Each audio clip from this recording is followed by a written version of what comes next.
성경 공부 시간인데요. 제가 저쪽에서 찬양 인도하다 여기 갑자기 서니까 저도 너무 낯설고 좀 걱정이 됩니다. 저도 이 아리깡대상 지금 처음 서보는 것 같은데 오늘 예고된 대로 이제 기독교 세계관에 대해서 제가 준비를 하게 되었는데요. 이 기독교 세계관은 여러분들 혹시 들어보신 분 계신가요? 혹시 나는 기독교 세계관이란 말을 자체를 이번 교육 외에도 전에 들어본 적이 있다면 한번 손 들어보시겠어요? 진짜로. 네. 아주 소수만 계시고 거의 손 잘 모르시죠? 그래서 이 기독교 세계관에 대한 것, 사실은 그동안에 이제 성경 공부를 우리 추진영 목사님, 김민수 목사님 두 목사님께서 잘 해주셨죠. 체계적으로. 그런데 이제 갑자기 제가 이렇게 성경 공부 시간에 기독교 세계관에 대해서 이렇게 나오게 돼서 여러분들이 조금 의아하실 수도 있을 것 같습니다. 그래서 거기에 대해서 잠깐 설명을 드리고 교육을 시작하도록 할게요. 저는 이제 제가 80년대 후반에 서울에 올라와서 처음에 이제 주일학교를 맡았습니다.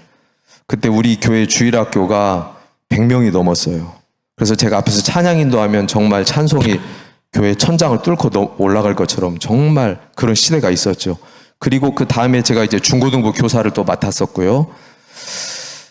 그리고 나서 제가 2000년대에 들어오면서 제가 굉장히 믿음이 제가 부족해서 걱정과 고민을 많이 하게 됐습니다. 그래서 우리 교회 부모님들이 신앙을 잘 하시는데 왜 우리 자녀들이 교회를 점점 떠나는 거예요. 숫자가 줄어들기 시작하고 믿음이 약해지기 시작하고, 저는 제가 한 20년 전부터 그런 고민 때문에 왜 그렇게 저는 그렇게 고민을 했는지, 그러다가 제가 이제 그거에 대해서 고민하고 기도를 좀 제 나름대로는 했는데, 제가 이제 신대원에 가서 기독교 세계관을 처음에 접했어요. 그러면서 이 내용이 정말 유익하구나. 그리고 그래서 제가 관련된 강의를 수강을 또 하고, 그 다음에 제가 이제 이 관련된 책들을 제 나름대로 여러 권을 제가 읽었어요. 그랬는데 이제 얼마 전에 우리 차세대 양육부의 조성희 장로님 아시죠? 우리 조성희 장로님이 우리 교회 다음 세대에 대해서 걱정을 굉장히 많이 하시고, 그래서 저에게 이제 카톡으로 소통을 시작하면서 다음 세대 관련된 자료를 저에게 보내주시기도 하고, 그래서 저도 이제 카톡으로 우리 조성희 장로님과 소통을 하다가 기독교 세계관에 대한 이야기가 장로님이 먼저 꺼내셨어요. 그래서 혹시 거기에 대해서 알고 계십니까? 그래서 저도 기독교 세계관에서 관심이 있고 제 나름대로 공부 좀 했습니다. 그래서 그걸 가지고 또 소통을 하다 보니까 우리 조성희 장로님이 이걸 가지고 그러면 성경 공부 시간에 한번 했으면 좋겠다.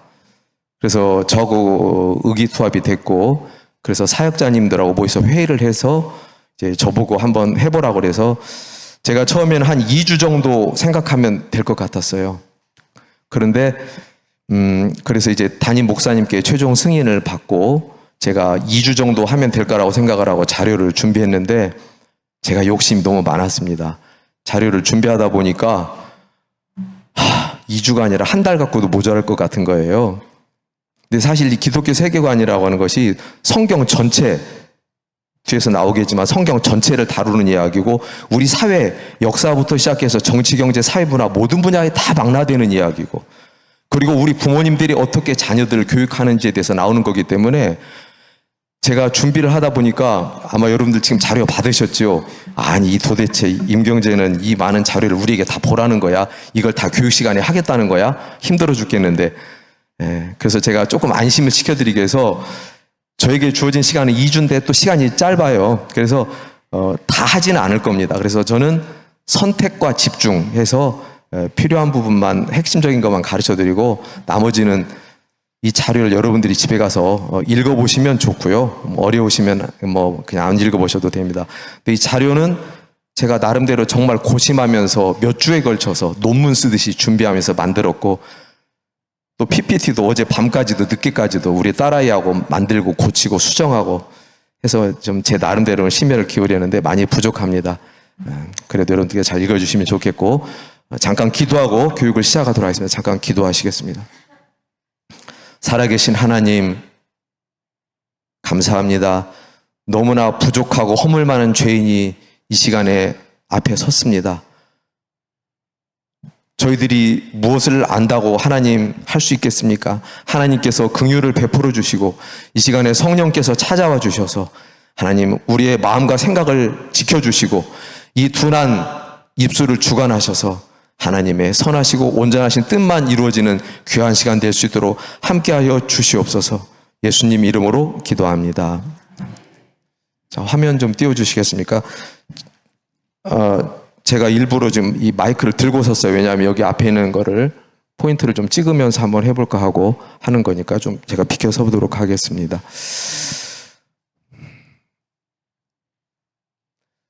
저 여러분, 기독교 세계관은요, 우리는 좀 생소할 수가 있는데 보통 다른 교회에서도 다음 세대 교육을 하거나 체계적인 성경 공부를 시작할 때는 반드시 필수적으로 들어가는 과목이 기독교 세계관 교육이에요.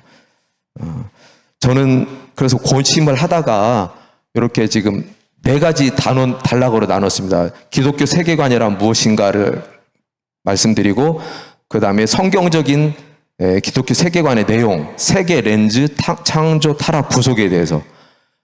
그래서 오늘은 제 목표가 이 2가지를 설명하는 걸로 마치려고 하고, 다음 주에는 이제 3번째로 현대 사회의 사조가 어떤 것인가를 설명을 하고, 그렇다면 우리의 해법이 무엇인가를 설명하려고 하는 게 저의 목표입니다.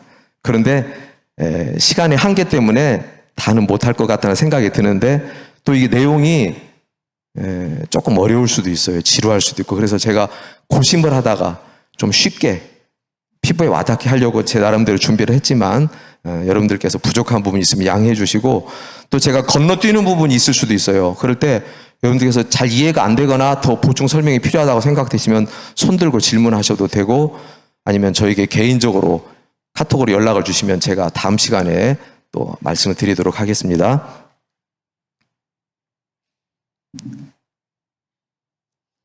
여러분, 우리 한국 교회가 처한 현실이 어렵다. 정체기를 넘어서서 쇠퇴기에 접어들었다라고 지금 진단을 하고 있는데, 충격적인 조사가 있었어요. 은평구를 대상으로 몇 년 전에 조사한 자료인데, 은평구에 있는 청소년들의 복음 화율이 2%예요. 100명 중에서 2명만 지금 예수를 믿고 있어요. 이 수치가 잘 와닿지 않으시죠? 서울 은평구를 조사한 거 보면 다음 세대가 존재하는 교회의 숫자가 전체의 3%밖에 안 된다는 거예요. 그러니까 주일학교 거의 없어지고 있다는 거예요. 문을 닫고 있어요. 다음 세대 젊은이들이 교회를 안 나오고 있다는 거죠. 선교학적으로 보면 선교사를 해외에 파송할 때 미전도 종족, 이 나라는 복음이 들어가지 않은 기독교 국가가 아니다. 미전도 종족이라고 할 때 이 정의가 기준이 어디냐면 복음화율이 5%를 기준으로 따진다고 합니다. 그래서 복음화율이 5% 미만일 때는 미전도 종족이라고 그래요. 그래서 그곳에 우리나라가 선교사를 파송하는 거예요. 복음이 전달되지 않은 땅이다. 그런데 놀랍게도 지금 우리 한국에서 은평구를 예를 들어보면 복음화율이 2%.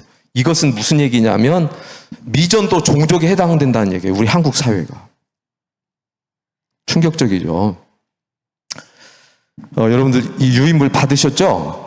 맨 앞장에다가 제가 들어가는 글 해서 교회를 떠나는 우리 자녀들 해서 제가 이 가장 고심해서 만드는 말이 이 말입니다. 어떻게 우리 성도님들이 피부에 와닿을 수 있을까? 기독교 세계관에 대해서 관심을 가질 수 있을까? 그래서 제가 고심을 하다가 이 글을 써서 올렸습니다. 고작 우리 아이들은 일주일에 한 번 교회 와서 예배 드리는데 우리 아이들이 밖에 나가기만 하면 학교, 학원, 온통 사회가 세속적인 세계관을 가르치고 있어요. 만나는 사람들, 인터넷을 통한 매체들, 모든 매체들이 세속적인 세계관을 가르칩니다. 그것은 마시는 물처럼, 숨쉬는 공기처럼 우리 아이들에게 침투해 들어와요. 그런데 여기 제가 빨간 줄 쳐줘놨죠. 가정에서 부모의 교육은 전무하다. 여러분 부모님들이 집에서 기독교적인 세계관 가르치시나요? 왜요? 시간도 없고 잘 모르고. 그러니까 우리 자녀들을 주일학교에다만 택배 배달하듯이 딱 배달해주고 교회에서 다 가르칠 거야. 그리고 나는 집에 오면 학원 가, 공부해, 좋은 대학 가야지, 출세해야지. 이것만 가정에서 가르쳐요. 우리 아이들이 숨 쉴 곳이 신앙의 바른 호흡을 하기가 어려워집니다.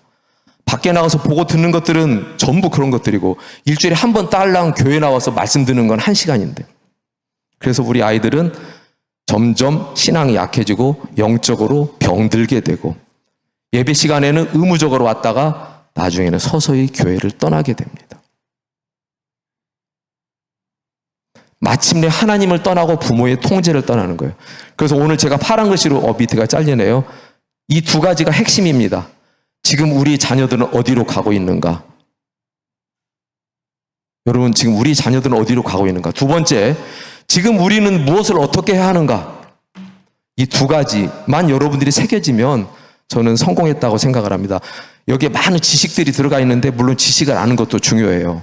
근데 시간도 없고 여러분들이 어려우실 거예요.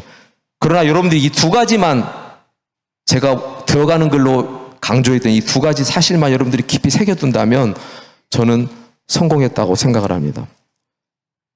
조성희 장로님이 생각하는 게 바로 그거였어요. 저하고 얘기하는 게 똑같은 게 지금 우리 아이들이 밖에 나갔을 때 우리 사회가 어떻게 돌아가고 어떤 사상이 어떤 세계관이 우리 아이들에게 침투하고 있는지 이것을 좀 가르쳐주고 싶은데 그래야 심각성을 알게 되고 교회에서 무엇을 해야 될지 가정에서 부모님이 무엇을 해야 될지 그런 고민이 필요하다는 얘기죠. 그래서 그런 부분이 저하고 코드가 딱 맞았어요. 그래서 제가 하게 됐는데 보시겠습니다. 자, 이제 들어가는데요. 기독교 세계관이란 무엇이냐? 여러분들 지금 강의 자료는 안 보셔도 돼요. 집에 가서 보시고 여기 앞에 보시면 돼요. 여기 제가 다 웬만한 거 PPT로 만들어놨는데 여러분 지금 물고기가 물속에서 살고 있어요. 근데 이 물고기는 물에 대해서 잘 알까요? 모를까요? 이런 말이 있습니다. 물에 대해서 알고 싶으면 물고기에게 묻지 마라. 왜요? 물에 푹 잠겨서 살고 있지만 물고기는 그 물에 대해서 몰라요. 그럼 물 바깥의 세상은 알까요? 더더욱 모르죠. 더더욱 모릅니다. 근데 이 물이라고 하는 게 문화가 똑같아요. 우리가 몸담은 세상 문화가 바로 이것입니다. 그 문화를 통해서 우리는 세계관과 가치관을 형성하게 되는데 그 문화는 잠재적으로 천천히 알아차리지 못할 정도로 미묘하게 우리를 지배하고 생각을 지배합니다. 이것이 세계관이에요. 세계관이라는 게 다른 게 아니에요.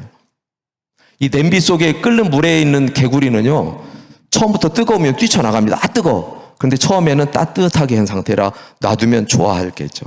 근데 물의 온도를 서서히 올리는데도 이 개구리는 자기가 끓는 물에서 죽을 걸 몰라요. 물이 온도가 조금씩 올라가니까 모르는 거죠. 문화가 이렇다는 거죠. 자, 세계관이란 말부터 올까요? 첫 시간이기 때문에 사실은 이제 개념이 필요하고 이게 왜 우리가 들어야 되는가 이걸 설명하기 위해서 시간이 좀 많이 필요하기 때문에 첫 시간이 제일 중요해서 제가 쉬운 예를 들면서 설명을 할 거고 설명 오늘 다 못하는 부분은 여러분들이 나중에 집에 가서 보시면 될 것 같아요. 세계관은 월드뷰라고 합니다. 온 세계를 바라보는 눈. 글씨가 먼저 나오네요. 여러분 이 한자 절부지의 제가 한글을 나중에 띄우려고 하는데 한 번에 나왔네요. 무슨 뜻인지 아시는 분 계세요? 절부지의. 훔친다는 뜻이에요. 절도할 때. 부자는 도끼입니다. 의심하다. 옛날에 어떤 사람이 도끼를 잃어버렸어요. 도끼가 얼마나 큰 재산인지 아시죠? 옛날에는 이걸로 먹고 살았잖아요. 근데 도끼가 없어졌는데 야, 이 도끼 누가 훔쳐간 건 분명한데 누굴까? 딱 주위를 살펴보니까 옆집에 사는 이웃 소년이 수상스러운 거예요. 저 녀석 원래. 그래서 그 소년을 잘 따라다니면서 관찰해 보니까 얼굴 표정이 딱 도끼를 훔친 표정이에요. 말하는 말투를 봐도 수상하고 행동을 보니까 더 수상해. 저 녀석이 도끼를 훔쳤구나. 저 증거를 잡아서 내 도끼 찾구청에서 혼내줘야지. 그리고 뒤를 따라다니거든요. 그런데 어느 날 이분이 산에서 숲을 들어갔는데 자기 도끼가 나무에 꽂혀 있는 거예요. 그때서 아이고 내가 착각했구나. 내가 지난번에 여기서 도끼질 하다가 급한 일이 있어서 여기다 꽂아놓고 내려갔는데 괜히 이 소년을 의심했네? 그 도끼를 찾고 나서 그 다음에 이 소년의 얼굴을 봤더니 전혀 도끼를 훔치지 않은 얼굴이에요. 행동이나 말투도 이상한 게 하나도 없어요. 그렇다면 무엇이 문제였을까요? 이 소년을 의심의 눈으로 바라본 그 사람의 눈, 마음의 안경이 있었던 거죠. 편견. 이 소년은 바뀐 게 없어요. 근데 이 사람의 마음속에는 의심을 하고 바라보니까 계속 그렇게 보이는 거예요. 세계관이라는 것은 안경입니다. 마음의 안경을 쓰고 세상을, 나는 세계관이 없어요. 그런 사람 하나도 없습니다. 어떤 사람이든지 알게든 모르게든 세계관이라고는 안경을 끼고 세상을 바라봅니다. 이것을 마음의 안경 또는 창이라고 하는데 나를 둘러싼 세상을 이해하고 해석하는 것입니다. 자, 각종 종교인들 다 나름대로 세계관이 있어요. 기독교인이든 불교인이든 힌두교인, 이슬람 모든 종교인들은요 자기들이 믿는 신을 가지고 그 눈을 가지고 세상을 바라봅니다. 과학자들은 과학의 눈을 가지고 세상을 바라보죠. 유물론자는 이 세상은 물질로 이루어졌다.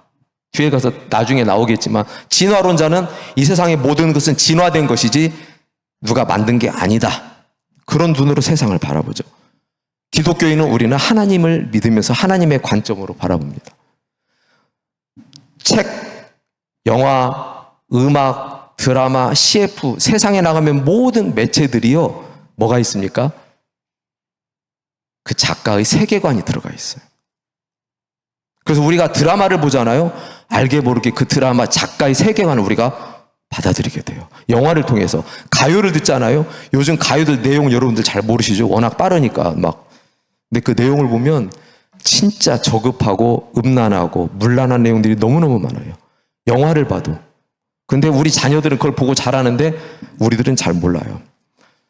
최근에 유행하는 영화들이죠. 우리 좋아하는 어벤져스, 마블 세계관입니다. 이 영화를 보면 이 영화 감독이나 작가가 그리는 세계관이 이 안에 들어가 있고 우리가 빠져들게 되는 거죠. 우리는 예수님을 믿기 때문에 예수님이 우리 안에 그리스도로 우리 안에 자리 잡고 있죠. 그래서 세계관이라고 하는 것은 역사관, 우주관, 인간관, 가치관, 성경관과 유기적으로 서로 연결되어 있습니다. 제가 설명을 길게 하면 여러분들이 지울 것 같아서 그냥 대충 넘어가도록 하겠습니다. 그러면 그 사람의 세계관은 어떻게 할 수 있느냐? 어떤 상황에 직면했을 때 내가 어떤 것을 선택하느냐를 보면 알 수 있어요.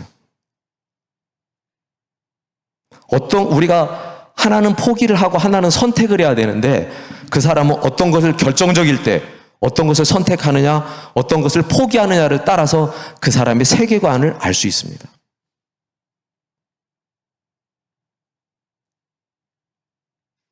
시간이 없으니까 여기 지금 지도인데요. 다 다르죠, 모양이. 근데 왜 이렇게 똑같은 지도를 그리는데 이렇게 다 다를까요? 이건 이제 옛날 지도인데 예루살렘 중심으로 옛날 사람들이 그린 거고, 이거는 대한민국을 중심으로, 아시아 중심으로, 이거는 미국 사람들이 자기 중심으로, 이거는 유럽 사람들이 자기 중심으로 그린 거예요. 똑같은 지도인데 무엇을 중심으로 하느냐에 따라서 이렇게 다르다는 거죠. 기독교 세계관은 기독교 세계관 나눌 수 있습니다. 이 관자는 볼관자죠. 성경적 관점에서 하나님과 창조의 세상을 바라보고 해석하는데 기독교 세계관은 다른 게 아니에요. 뭐 특별한 건가? 아니에요. 한마디로 얘기하면 성경적 세계관, 성경적 가치를 보고 세상을 바라보는, 즉 하나님의 관점으로 세상을 바라보는 겁니다. 그러니까 기독교 세계관은 특별한 게 아니고요. 우리가 믿는 신앙이에요. 내가 얼마나 하나님 관점으로, 우리 목사님께서 가끔 말씀하시죠. 예수님이라면 어떻게 행동하고 예수님이라면 어떻게 말씀하실까? 그것이 바로 기독교 세계관입니다. 그런데 우리 인간의 내면에는 이것만 조금 설명할게요. 가장 깊이 있는 것이 세계관이고 심층적으로 그 세계관에서 가치 체계가 결정이 되고 가치 체계를 따라서 행동 양식이 결정된다고 합니다. 복잡하죠? 쉽게 예를 들을게요. 부자 청년이 예수님을 찾아왔어요. 예수님, 어떻게 해야 영생을 얻을까요? 하나님의 계명 율법을 지켜라. 저 다 지켰습니다. 그래, 네가 한 가지 부족한데 내 재산을 팔아서 가난한 자에게 주라. 그리고 나를 따르라.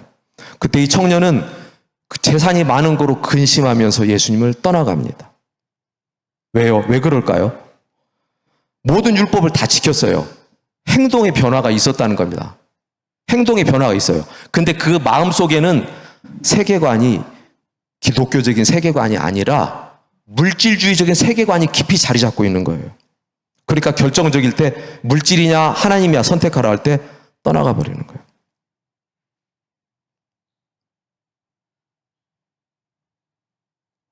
선교사들이 아프리카 같은 데 선교하러 가서 그 사람들 원주민들을 기독교인으로 만들잖아요. 그럼 원주민들이 전도받고 와서 예배를 드려요. 주일을 성수해요. 그런데 자기 자식들 아프잖아요. 병 걸리잖아요. 누구 찾아가냐면 그 마을의 주술사를 찾아가요. 정령을 숭배하는 그 주술사를 찾아가서 주문을 외웁니다.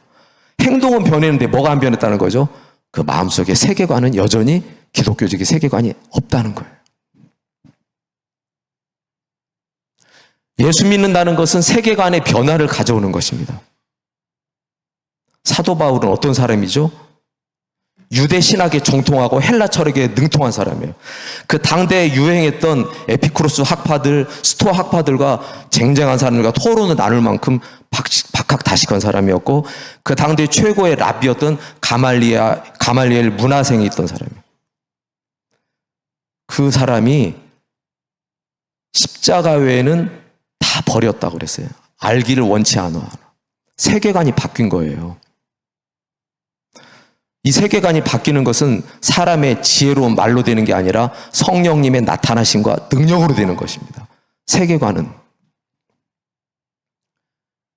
자, 그래서 행함이 없는 믿음은 세계관화가 되지 않은 지적 동의에 불과하다. 그럼 세계관의 변화는 어떻게 이루어지느냐? 성령을 통해서 회개, 회심, 성화로 이어지는 일련의 과정이고 우리 십자가도로 얘기하면 자기 부인입니다. 영적으로 성숙하다는 것은 하나님의 관점으로 보고 하나님의 방식으로 행동하는 것을 말합니다. 자, 넘어가겠습니다. 자, 그러면 이제 제가 말씀드리려고 하는 게 그 다음에 뭐냐면 왜 기독교 세계관 교육이 필요할까? 왜 필요하냐? 첫째, 한국교회 현실을 보겠습니다. 우리 한국교회는 이 땅에 지금 우리 개신교, 기독교 복음이 누린 지 130년 됐다고 하는데 한국 문화 전반에 걸쳐서 사회에 걸쳐서 정치, 경제, 사회에 막대한 영향을 끼쳤습니다. 학교도 세우고 병원도 짓고 그래서 한국 근대화에 가장 큰 선도적인 역할을 했다는 걸 아무도 부인할 수 없어요. 그런데 안타깝게 우리 교회, 기독교의 나이에 걸맞는 성숙한 모습을 보이지 못했어요. 삶의 전반적인 분야에서 성경적인 가르침에 충실하지 못했던 것입니다. 신앙은 우리 삶 모든 분야에서 기독교적 가치관, 그러니까 성경적인 가치관으로 생각하고 살아갈 걸 요구하는데 우리 교인들은 아까 말씀드렸던 것처럼 행동은 바뀐 것 같아요. 겉으로 보면. 그러니까 경건의 모양은 있는데 경건의 능력이 없는 거예요. 그러니까 주일날 교회 와서 주일 성수는 잘하고 11조도 하는데 가치관 정립이 안 됐기 때문에 기복신앙에 빠진다. 그래서 하나님의 백성들이 세상 사람들처럼 살아가는 겁니다. 제가 신대원 할 때 어떤 교수님이 그런 얘기를 하는 걸 들었어요. 그 교수님이 어렸을 때 시골에서 교회를 다녔는데 그 시골에서 교회 장로님이 주일날이나 새벽 예배 때 나와서 기도하실 때 보면 항상 하시는 얘기가 하나님, 일주일 동안 제가 죄를 먹고 마시다가 물 먹듯이 죄를 먹고 마시다가 이렇게 나왔습니다 하고 하나님 앞에 죄를 고백하는 기도를 항상 특화된 어휘로 하신다는 거예요. 할 때, 교회 올 때마다 사람들이 다 외울 정도로. 근데 그 장로님이 사회에서 무슨 일을 하시냐면 마을에서 국수 공장을 운영하세요. 근데 국수를 어디에다, 옛날 시골에서는 어르신들 할 거예요. 옛날에는 국수를 저울에다 이렇게 놓고 팔았거든요. 무게를 재서. 아시는 분들은 시골에서. 근데 이 장로님이 시골에서 국수를 파시는데 그 저울줄을 계속 속이는 거예요. 눈금을. 그 마을 사람들이 다 소문이 퍼졌어요.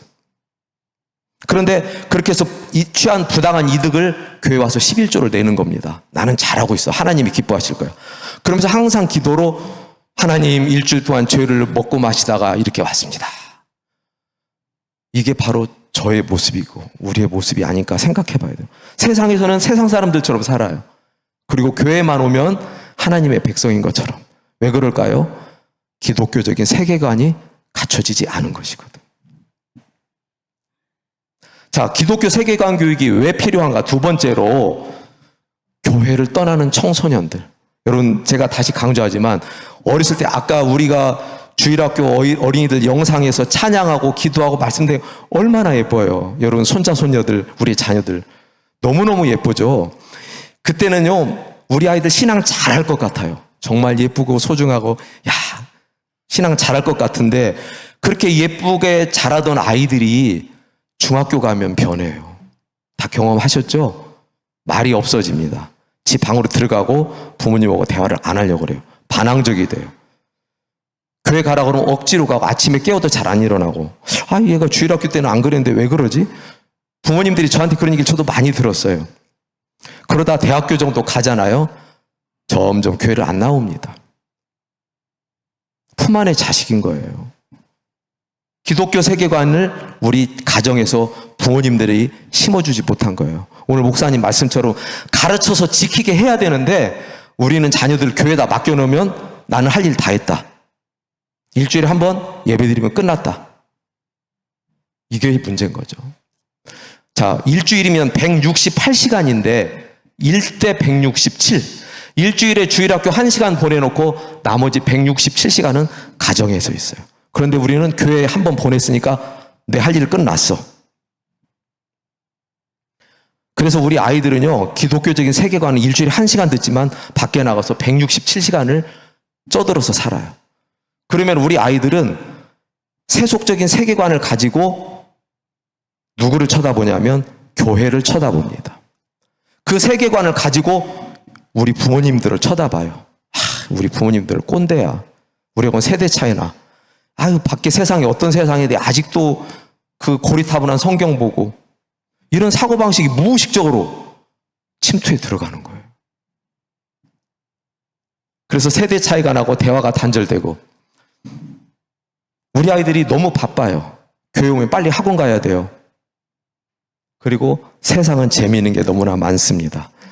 옛날에 성경학교 할 때는요, 우리 아이들 동네 나가서 아이들 교회 가자고 손잡으면 다 따라왔어요. 막 찬송하고 북치고 장구치고. 왜요? 놀 게 없는데 교회 가면 재밌는 게 너무 많았거든요. 율동도 가르쳐줘, 노래도 가르쳐줘, 간식도 줘, 연극도 해줘. 너무너무 재밌으니까 다 따라와요. 요즘 아이들이요, 교회 재미없다 그래요. 왜? 세상에 나가면 재밌는 게 더 많거든요. 스마트폰 통해서, 친구들 통해서, 뭐 각종. 그래서 사탄의 전략이 바뀌고 있는 거예요. 옛날에는 사탄들이 예수 믿으면 죽여, 핍박해. 그래도 목숨 걸고 교회를 나왔어요. 근데 지금 예수 믿기가 너무 편한 세상이 됐어요. 자유로 마음대로 우리 교회 나갈 수 있잖아요. 근데 사탄은 속삭입니다. 야, 교회는 천천히 가. 지금 할 일 많잖아. 세상에 재미있는 게 얼마나 많은데 이것이 사탄의 전략이에요. 자, 기독교 세계관 교육을 하게 되면 사야 되는 이유가 우리가 삶에서 갈등을 할 때 우리 자식들이 돌발적으로 질문할 때 우리는 답변을 못해요. 그래서 삶에서 성경적인 해답을 주고 성경적인 눈으로 세상을 바라보고 교육이 무너지는 시대 말씀 중심의 교육을 쌓고 하나님 중심의 안목을 길러줘야 되는 것이 필요합니다. 저는 우리 교회에서 정말 가슴이 아파요. 그렇게 잘 나오던 아이들이 목사님 말씀 듣고 잘 나오던 아이들이 우리 교회를 안 나오고 떠난다는 거, 세상으로 나간다는 거.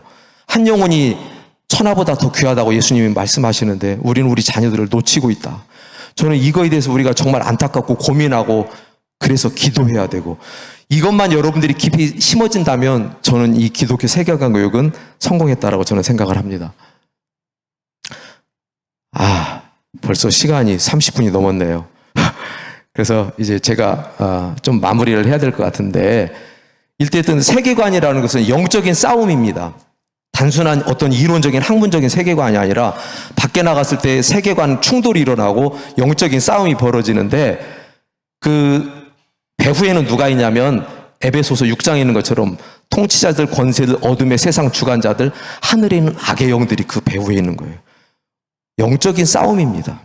넘어가겠습니다.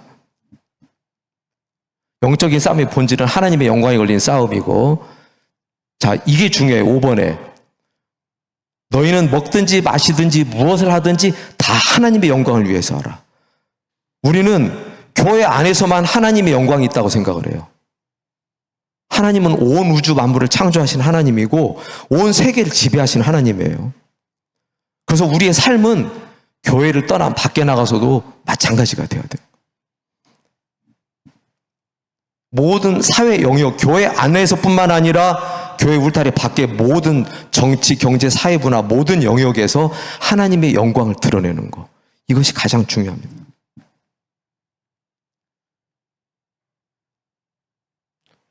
자동차가 처음 나왔을 때 미국에서 어떤 청년이 새로운 그 자동차를 개발해서 신나게 타고 가다가 딱 멈췄어요. 아무리 손을 봐도 자동차가 안 움직여. 큰일 나네. 그런데 지나갔던 어떤 영감님이, 젊은이, 내가 그 자동차 한번 좀 손 좀 봐줘도 될까? 그래서, 이 영감님 뭘 하신다고? 근데 한번 해보세요.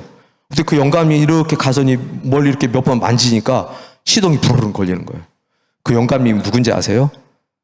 미국의 자동차 산업을 대량 생산 체제를 처음 도입한 헨리 포드라는 사람이에요. 만드는 사람이기 때문에 자동차에 대해서 최고로 잘하는 겁니다. 그럼 이 세상을 누가 가장 잘하실까요?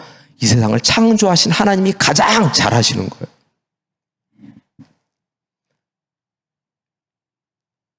그리고 기독교 세계관을 알면 무엇을 우리가 깨닫게 되냐면 이 세상이 고통과 문제가 어디서 나온다? 하나님과 단절되어서 나온다. 그래서 이 세상은 타락한 이후에 죄가 세상에 들어옴으로 말미암아 인간의 이성도 왜곡되고 오염되고 죄로 물들었어요. 그래서 모든 것이 정상이 아닌 세상이 되어버렸습니다. 이것만 알면 돼요, 여러분들이. 그래서 우리도 모르게 잘못된 세계관의 영향을 우리 아이들이 밖에 나서 다 받는 거예요. 그렇기 때문에 일주일에 한 번 교회 와서 예배 드리면서 졸고 자고 재미없고 밖에 나가면 훨씬 더 많은 세상의 영향을 받기 때문입니다. 하나님은 이 세상의 목적과 원리를 성경에 기록해 놓으셨죠. 이거 나는 누구일까? 세상이 말하는 인간과 이거 설명하려면 이것만 갖고도 1시간도 넘게 해야 되는데 여러분들 개인적으로 궁금하시면 저에게 나중에 물어보시고 시간이 너무 없어서 넘어가야 될 것 같습니다. 죄송합니다. 어쨌든 세상에서 말하는 인간관, 인간은 물질밖에 없고 진화되었고 뭐 이런 것들도 굉장히 의미가 있는 것들인데 시간 한계 때문에 제가 넘어가도록 하겠습니다. 성경이 말하는 인간은 뭐죠? 여러분 작품과 제품의 차이 아시나요? 하나님은 우리를 작품으로 만드셨을까요? 제품으로 만드셨을까요? 작품이죠. 제품은 공장에서 기계로 찍어내놓고 불량품이 나오면 버려. 어떤 게 더 비싼 거야? 가치를 따집니다. 작품은 뭘까요?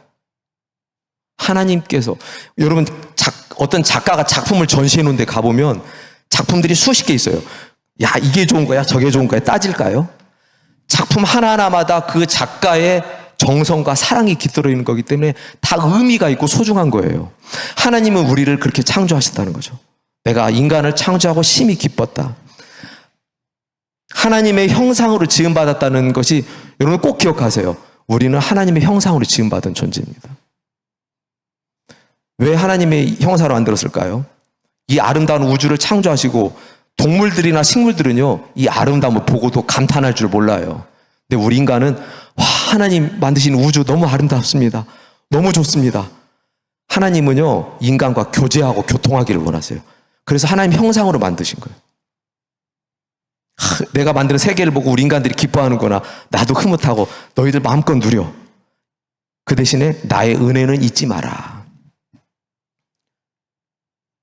그래서 우리는 가치와 목적을 분명히 알고 있다는 겁니다. 우연히 원숭이가 진화돼서 만들어진 존재가 아니에요.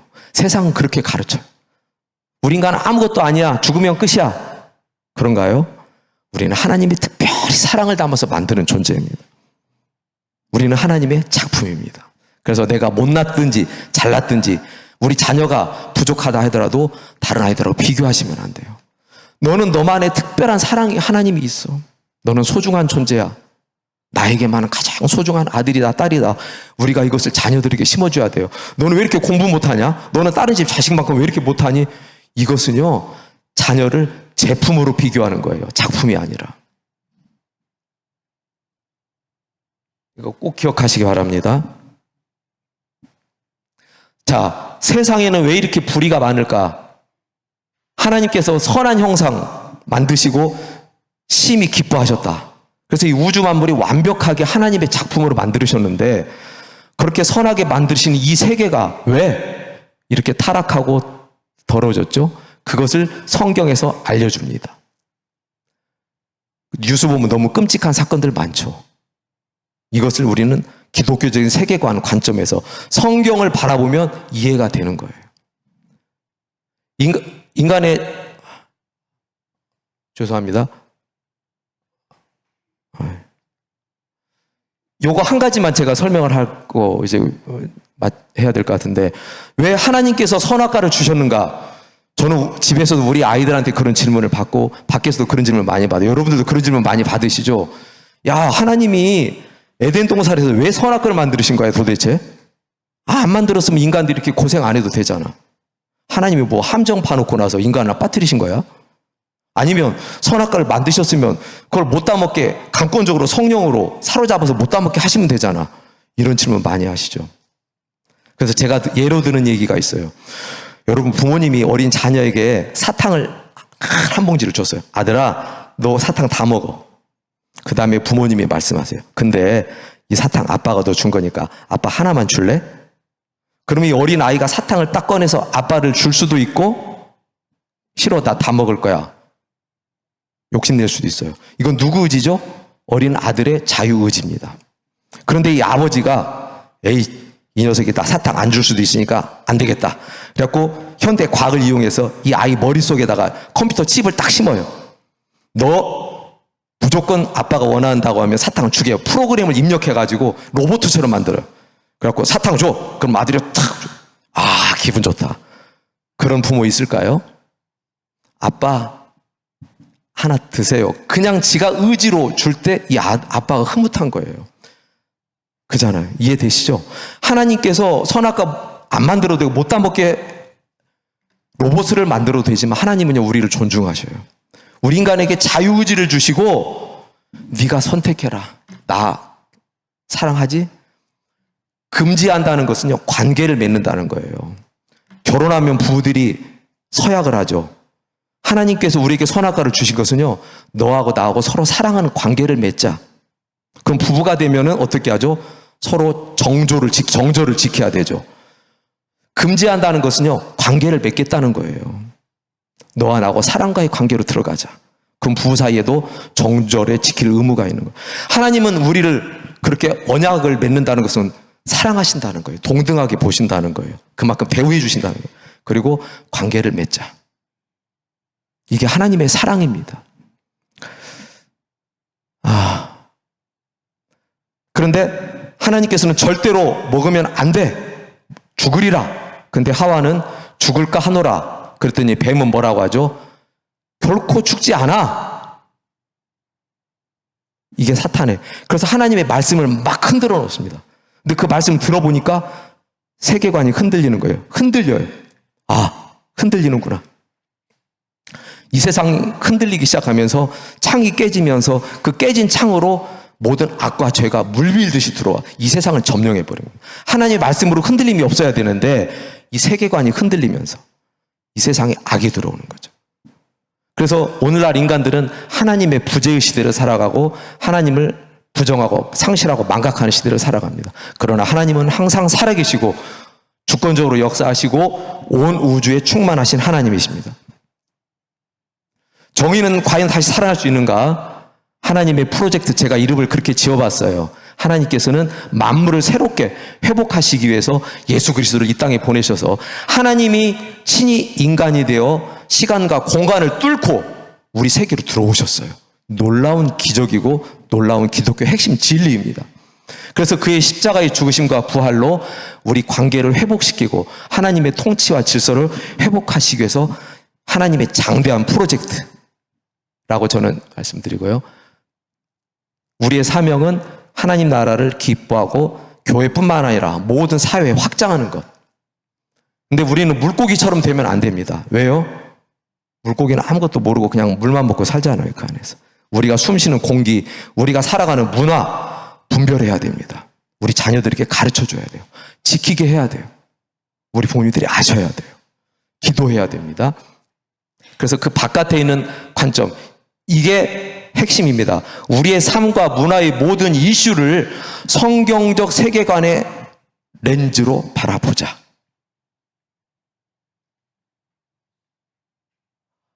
이제 1단원 끝났는데 죄송하지만 너무 마쳐야 될 것 같습니다. 이제 제가 이 말을 짧게 간략하게 해야 되는데 제주도 부족하고 또 첫 시간에 여러분들이 기독교 세계관에 대한 개념이 어려우실 것 같아서 제가 예를 들면서 설명하다 보니까 벌써 40분이 넘은 것 같아요. 그래서 너무 길게 하면 여러분들도 힘드시고 또 우리 장로님들 또 사역자분들 또 회의도 있다고 해서 제가 다음 시간에 이 세계적인 관점, 이거 이제 1단원 나갔는데 이 세계 렌즈, 현대 사회에는 제가 다음 시간에 원래 하고 싶었던 건 뭐냐면 이제 오늘 이 세계 렌즈까지 끝나면 다음 시간에 그렇다면 도대체 현대 사회는 어떤 사상들이 흐르고 있는가, 어떤 세계관들이 지배하고 우리 자녀들을 침투하는가, 이거를 제가 좀 설명하고 우리는 어떻게 해야 되는가 해법을 말씀드리고 싶었거든요. 그래서 오늘 이걸 끝내려고 했는데 이걸 절반밖에 못했습니다. 죄송하고 여러분들이 집에 가셔서 이 강의록 좀 읽어보시고 또 잘 이해가 안 되시면 저에게 질문하시고 중요한 것은 우리가 우리 자녀들을 기독교 세계관으로 가르쳤어야 되는데 제대로 못 가르쳤구나. 우리 부모님부터 저부터 반성하고 하나님께 회개하고 지금부터라도 기도하고 내 손자 손녀라도 기독교 세계관을 갖고 가르치자, 그런 관점으로 우리가 갔으면 좋겠다는 생각이 들어서 제가 말씀을 드렸고요. 다음 주 1시간 제가 최대한 마무리 해보도록 하고 마치도록 하겠습니다. 기도하고 마치겠습니다. 사랑의 하나님, 하나님의 특별하신 은혜와 사랑으로 저희들을 불러주셨고 저희들을 은혜와 진리로 양육하여 주셔서 감사합니다. 그러나 하나님, 부끄럽게도 우리가 우리의 자녀들을 신앙의 바탕 위에서 기독교적인 세계관으로 가르치지 못했습니다. 아브라함의 하나님, 이삭의 하나님, 야곱의 하나님, 우리 하나님은 이렇게 대를 이어서 신앙을 계승하기를 원하셨는데 하나님, 우리의 무지함과 우리의 어리석음과 우리의 게으름과 나태함으로 인해서 우리의 자녀들 때에서 신앙의 전승이 이어지지 못할까 심히 두렵습니다. 하나님, 시인하고 회개합니다. 고쳐주시고 만들어주시고 함께하여 주셔서 이제부터라도 저희들이 하나님의 뜻을 이루고 우리 자녀들에게, 우리 손자들에게 신앙을 전수하고 십자가도가 계승될 수 있도록 함께하시고 인도하여 주시옵소서. 예수님 이름으로 기도합니다. 아멘.